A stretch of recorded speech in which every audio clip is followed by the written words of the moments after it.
నీవు సమరయుడును దయ్యము పట్టిన వాడును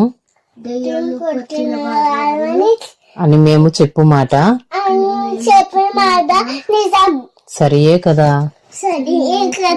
అని ఆయనతో చెప్పగా యేసు నేను దయ్యము పట్టిన వాడను కాను, నా తండ్రిని ఘనపరచువాడను. మీరు నన్ను అవమానపరుచుచున్నారు. నేను నా మహిమను వెతుకుటలేదు. వెదకుచు తీర్పు తీర్చుచు ఉండువాడొకడు కలడు. ఒకడు నా మాట గైకొనిన ఎడల వాడెన్నడును